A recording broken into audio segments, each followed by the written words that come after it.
despreciándolo, aún nosotros dejándolo ahí. Él nos dice: Padre, perdónalos porque no saben lo que hacen. Yo les bendiga. Iglesia, una palabra de perdón. Una palabra de perdón de parte de nuestro Señor Jesús, intercediendo ante el Padre. Ahora le voy a invitar a que ahí, como está en su asiento, abra su Biblia en el libro de Lucas, capítulo 23. Amén. Gloria al Señor. Y vamos a leer del versículo 39 al versículo 43. Cuando lo tenga, diga: esperanza aún cerca de la muerte. Amén. Y dice la palabra del Señor en el nombre del Padre, del Hijo y del Espíritu Santo. Y uno de los malhechores que estaban colgados le injuriaba diciendo: si tú eres el Cristo, sálvate a ti mismo y a nosotros. Respondiendo el otro, le reprendió diciendo: ¿ni aún temes tú a Dios, estando en la misma condición? Nosotros, a la verdad, justamente padecemos, porque recibimos lo que merecieron nuestros hechos, mas este ningún mal hizo. Y dijo a Jesús: acuérdate de mí cuando vengas en tu reino. Entonces Jesús le dijo: de cierto te digo que hoy estarás conmigo en el paraíso. Esperanza cerca de la muerte. Y me venía a mi mente, amada iglesia, cuando hace unos años, 2 años o menos de 2 años, muchos pudimos ver a familiares o aún experimentar estar cerca de la muerte. Hay algunos que tienen unos testimonios poderosos donde vieron la muerte tan cerca, pero la esperanza de vida se vio palpable en el clamar, en el abrir sus labios y decir: Señor, que se haga tu voluntad. Aquí hay algo muy especial. Vemos que este hombre ni diezmó, ni se congregó, ni hizo nada, sino todo lo contrario. Fue un mal hecho, que aunque este ladrón sabía que tendría que morir, recurrió al poder, recurrió a aquel que lo podría salvar, recurrió a aquel que iba a interceder por él, y por su fe él fue salvo. En estos tiempos, hermanos, nosotros tenemos que vivir en fe. Tenemos que llamar a las cosas como si no son, como si fuesen. Y así fue el paso de este hombre, que creyó quién estaba al lado de él. Es tan sencillo al parecer, pero a veces tan lejos de estar en nosotros esa palabra con 2 letras, que es la fe. Pero la palabra de Dios es muy clara, que sin fe es imposible agradar al Señor.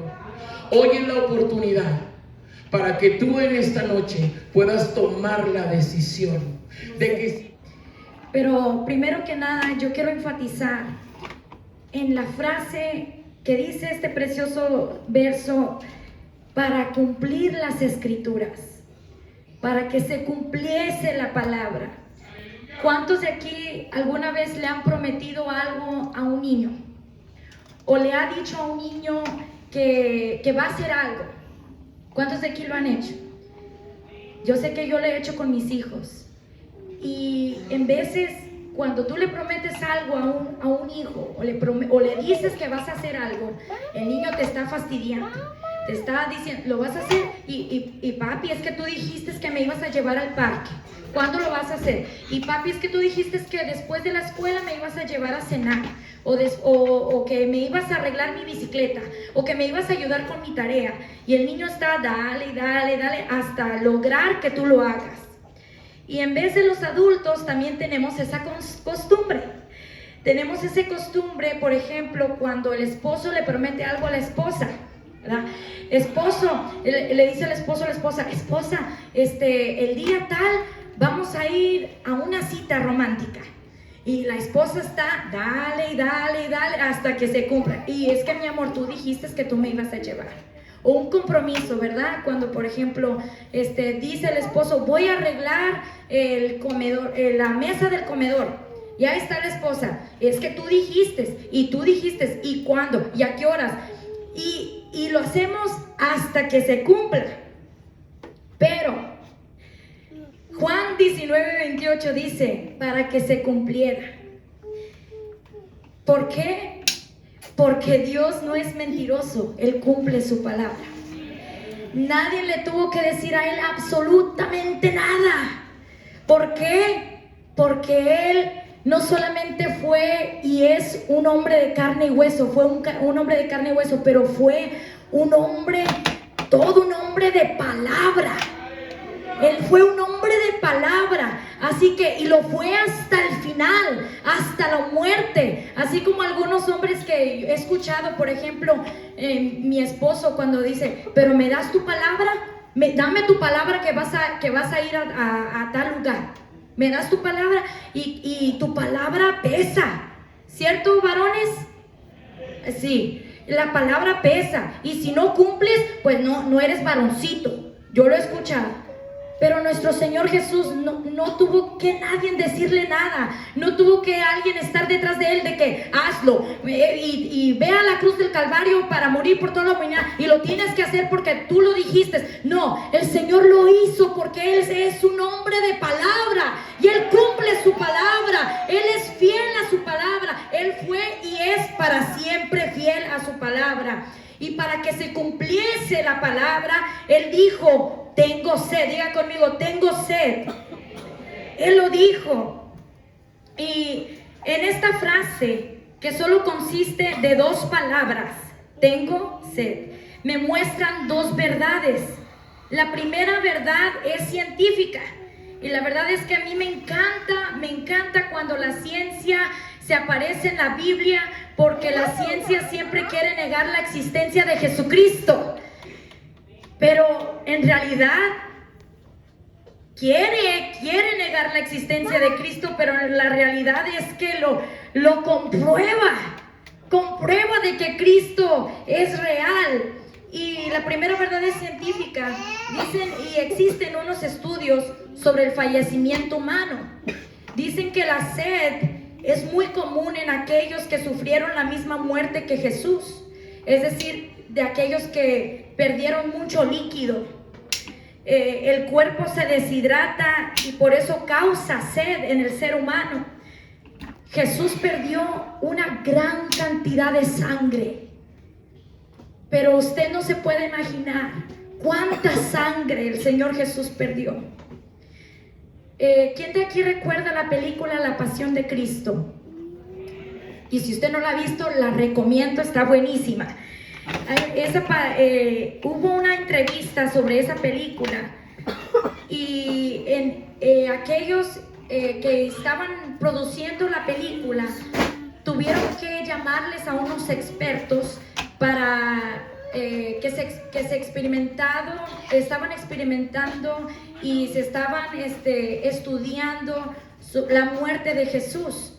Y aquellos estudiosos dicen que cuando estaban haciendo la crucifixión, cuando ya estaba el actor en la cruz, terminaron la película y lo llevaron a que lo proyectaran en el cine, pero cuando se lo presentaron a las personas que lo iban a proyectar, le dijeron, para atrás, porque esto es demasiado. La película es rated R, ¿verdad? Que significa que hay demasiada violencia y demasiada sangre, pero era tanto. Ellos tomaron literal el texto y dicen que ellos literal tomaron el texto bíblico que dice que fue molido por nuestra maldad, molido por nuestros pecados. Y ellos querían, y literal la cara de Jesús fue como parecía carne molida. Y cuando lo querían proyectar en el cine, les dijeron que no, que volvieran y que le bajaran un poquito a la sangre. Pero esto me muestra que Él fue humano. Él fue humano. Nos muestra la humanidad, nos muestra su dolor, nos muestra su quebrantamiento. Todo eso fue real. No fue mentiritas, no fue escrito en un libro de hadas, no fue un cuento así cualquiera. Esto fue una historia verdadera. El Señor Jesús fue y derramó toda su sangre por ti y por mí, y sin embargo Él lo soportó todo para que se cumpliese lo que estaba escrito en el Salmo 69:21. Todo para que se cumpliera. Él dijo: tengo sed. Y algunos expertos dicen que Jesús dice estas dos palabras igualmente o de la misma manera en como lo dijo la mujer samaritana, que le dijo: dame de beber. Y todos conocemos esa historia, ¿cierto? Conocemos que el Señor Jesús le dice: si tú supieras a quién le estás preguntando eso, tú me estarías pidiendo a mí agua. Pero ¿cómo? Me hago esta pregunta: ¿cómo la fuente de agua viva podría tener sed? ¿Cómo Él, siendo la fuente de vida, podría tener sed? Y esto me impactó. Aquí está la segunda verdad, mis hermanos, que Jesús no solamente dice tengo sed porque fue humano y porque científicamente Él estaba falleciendo, por eso Él tenía sed. No solamente por eso, sino que me lo pinto, me lo imagino en mi mente, en mi corazón, en mi alma, viendo a Jesús en la cruz del Calvario. Jesús ahí llegó a ver a toda la humanidad, llegó a ver a todo el mundo entero, pudo ver la sequedad de las almas, pudo ver tu condición seca, pudo ver tu corazón seco, y por eso gritó y exclamó: tengo sed, tengo sed. Por eso, porque vio la humanidad, vio nuestra alma sedienta, vio a aquellos que necesitan, que estaban secos. Por eso Él exclamó estas palabras. Y quiero leer lo que dice Salmo 69. Me pusieron además hiel por comida, y en mi sed me dieron beber vinagre. Algunos de nosotros, en vez de refrescarlo, le damos de beber vinagre. En vez de darle agua fresca a nuestro Señor Jesús, le damos a beber vinagre. Nos alejamos de Él y nos llenamos nuestra vida con cosas que solo satisfacen temporalmente. Pero no, hermano, deja tu pecado, arrepentámonos de corazón, dejémosle de dar al Señor vinagre. Él tiene sed. Muchas almas hay en este mundo sedientas, muchas almas hay secas, y el Señor quiere que tú y yo nos unamos a su sed. Tengamos sed de su palabra, sed de justicia, sed de santidad, sed de compasión, sed de amor, sed por aquellas almas que necesitan de Él, que necesitan agua fresca. Tenemos que unirnos a esta sed de nuestro Señor Jesús. Y termino con esta pregunta: ¿tienes sed? Dios les bendiga. De ver al Padre. Sin duda alguna, las tribulaciones que enfrentamos, dejamos de ver al Padre. Sí. Y es por eso que muchos fracasan. Pero aquí yo encuentro la victoria de Jesús, hombre. Aquí yo encuentro que el Verbo se hizo carne, sí, y no deja de ver al Padre, porque en Él está la paz, en Él está la esperanza, en Él está la seguridad. Jesús ve al Padre y por eso dice: Padre, en tus manos encomiendo mi espíritu. Con esa certeza, con esa seguridad. Jesús murió sabiendo que Él es el Cordero Pascual.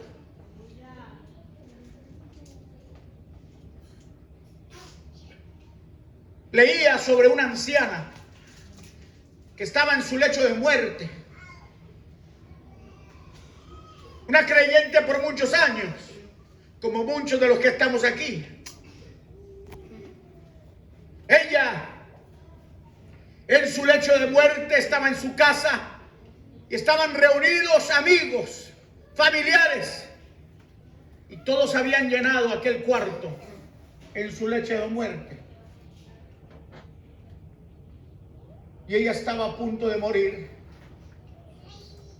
Ya no tenía fuerzas para seguir viviendo.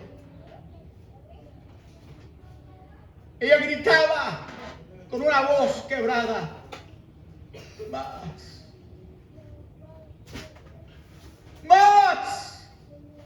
Decía aquella anciana. Y su familia, conmovida por aquella voz quebrantada, pensaban que ella estaba pidiendo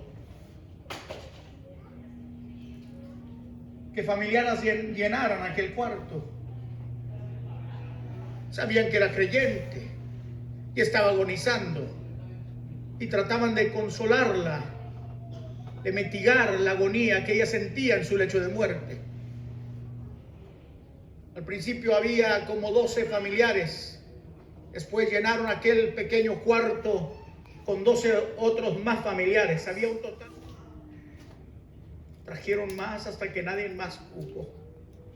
Otros 12, un total de 36 familiares y amigos.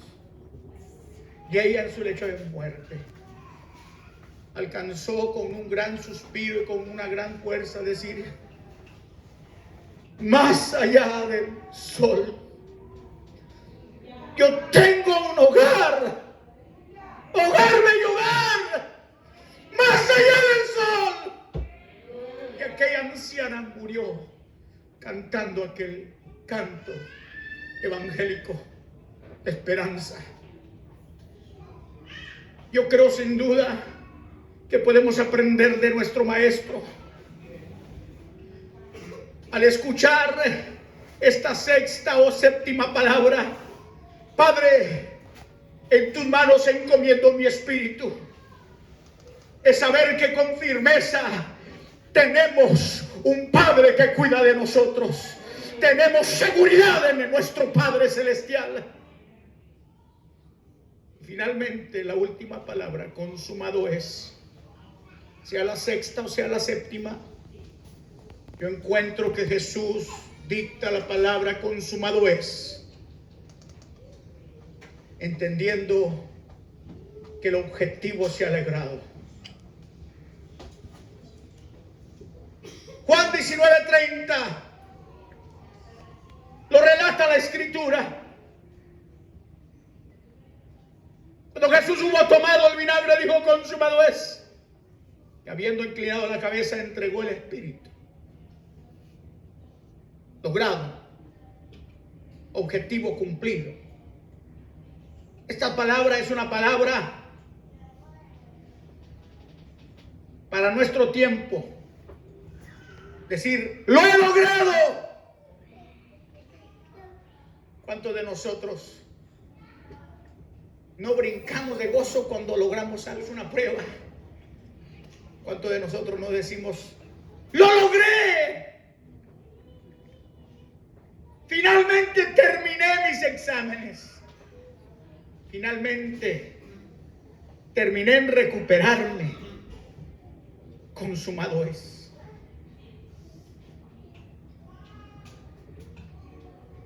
Yo puedo contemplar que ocurren varias cosas cuando Jesús dice consumado es.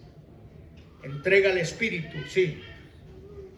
Y al entregarle el Espíritu, la Biblia dice que el velo del templo se rasga de arriba hacia abajo. No era cualquier cortina, no era una cortina normal como las que tenemos en la ducha, en la regadera, en la recámara. No, esta era una cortina de 18 metros de ancho. Sí,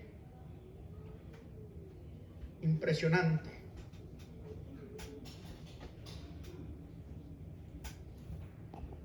Un total de 9 metros de alto.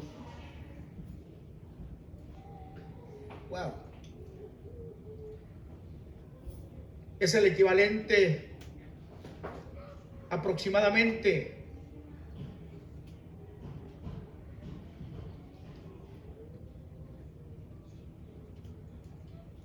de 30 pies y de 60 pies.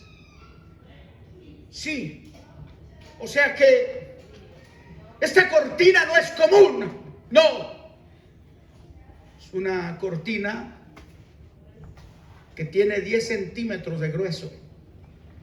Colgaba y separaba el lugar santísimo y el lugar santo. Cuando movían esta cortina, la cambiaban, se llevaba 300 sacerdotes para moverla. Alabado sea Jesús. Diga 300 sacerdotes. Y se lleva no fue el sumo sacerdote Caifás que estaba moviendo el velo para que se rasgara. 300 sacerdotes se llevaba para mover, para trasladar, para quitar, para limpiar aquella cortina. Puede imaginarse lo grueso, 10 centímetros de grueso, 18 metros de ancho, 9 metros de alto, 300 sacerdotes para mover aquella cortina. Y esa cortina hablaba de una separación. No había acceso al lugar santísimo. No había un camino directo al Padre. Y cuando ocurre la palabra consumado es, y Jesús encomienda su espíritu al Padre, ocurre lo más glorioso. Para muchos religiosos, esto implica que hubo una desgracia, pero para los creyentes no es que hubo una desgracia. Aquí se cumplió lo que Jesús dijo. Jesús dijo: yo soy el camino. Él lo gritó, él dijo: yo soy el camino. Cuando ese velo se rasga, él está confirmando y diciendo: yo soy el camino, la verdad y la vida. Nadie viene al Padre si no es por mí. Amado hermano, consumado es. La obra se ha logrado. El perdón de pecados se ha logrado. El Cordero de Dios que quita el pecado del mundo ha realizado la obra completa. Ponte de pie en el nombre de Jesús.